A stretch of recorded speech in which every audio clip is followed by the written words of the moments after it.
on your shoulders this year.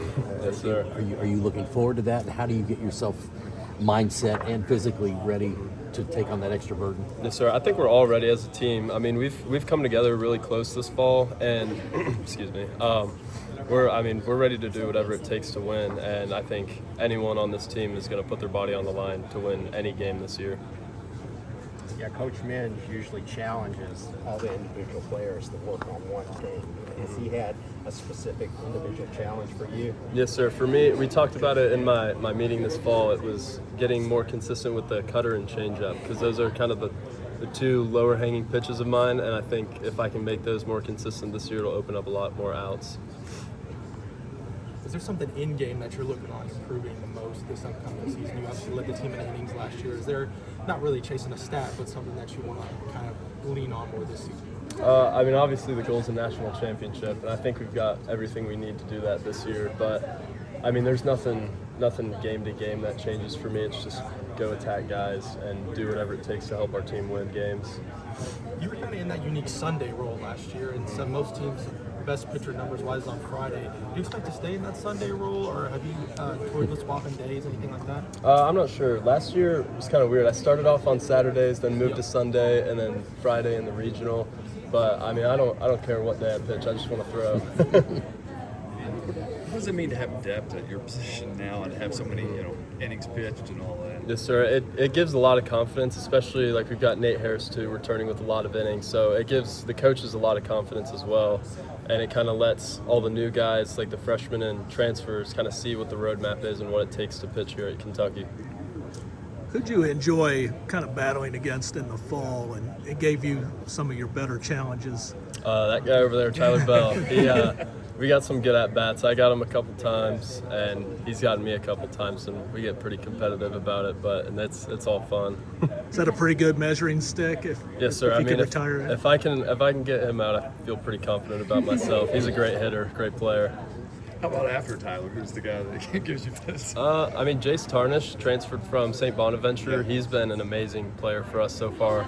He's got unbelievable speed. He can hit the ball in any pitch, any count. He can hit. Like he just finds the barrel every time. Is it going to be different not throwing to Devin Burks this season, and in what ways is it going to be different? I think it'll be a little different, obviously, because I'd had him for 2 years, so I kind of had some confidence and trust with him. But we have 3 new catchers this year: Owen Jenkins, Tiger Tyson, and Alex Duffy. I have full confidence in all of them, and they've showed they all have different traits that can benefit the team in different ways, and I think that's pretty special to have, especially Owen's a freshman too, so the fact that he's even being considered to be in the role that he's in is pretty remarkable, and it's a good reflection of what he does to get himself here. It's probably good to have that depth at catcher like you're talking about.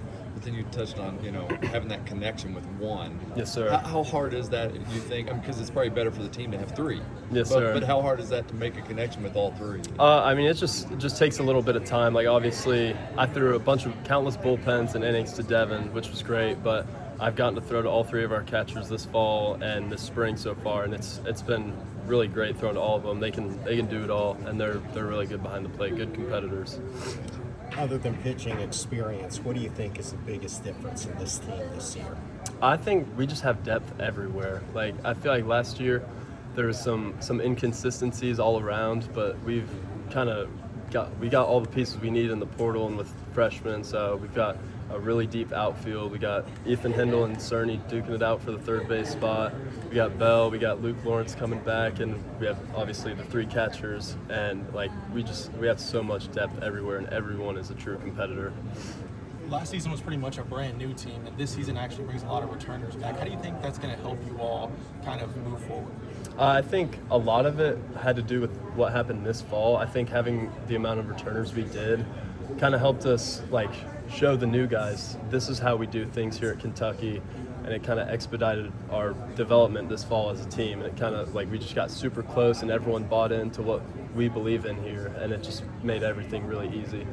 What's the challenge for the pitchers? What's the challenge for you all when you're having such a catcher competition like that where you're running 3 guys, and what do you all need to do to make sure that's as seamless as possible? Yes, sir. We just go out there and attack hitters no matter what, and the catchers, they're trained to do what they do, and I think as I said, I'm comfortable with any of them back there, and I think every pitcher on the team would feel that way. But it's really nice to have the three choices.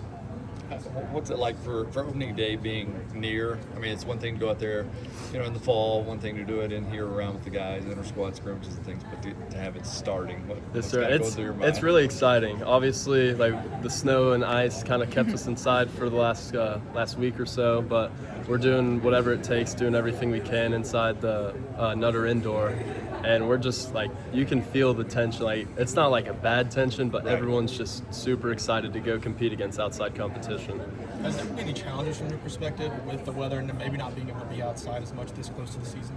I mean, obviously you want to get outside as much as possible and get reps on the game field, but I mean, we're finding ways to get better every single day at practice. Like, we'll do little mini scrimmages inside the football indoor. We still get our throwing in over there, and the hitters do their like offensive whatever, their batting practice. I'm not a part of that, so I don't really know what goes on. But no, we find ways to get better every single day, no matter where we are.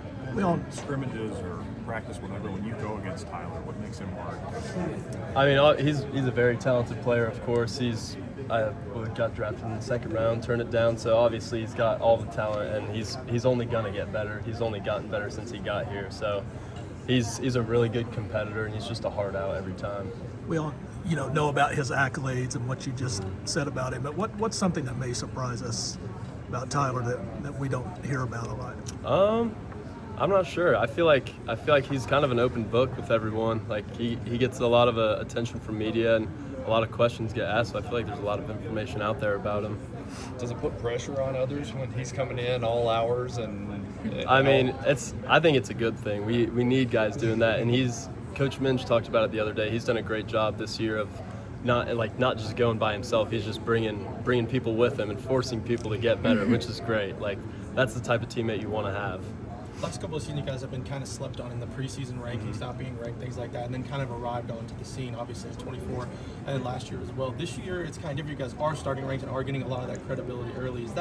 How are you all handling that, kind of not having to be like such underdogs?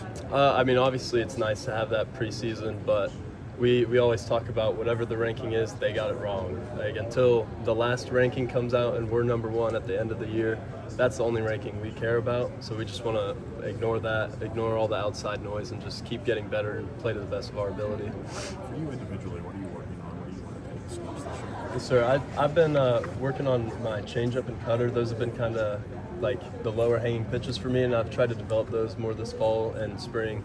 It's been going really well for me.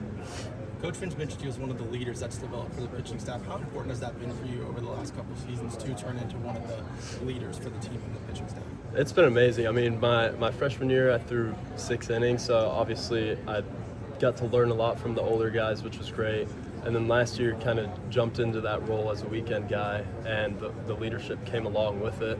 But I was kind of like unsure of myself in that role, not the weekend role, but like the leadership role as a sophomore. It's kind of a hard spot to be in for some people.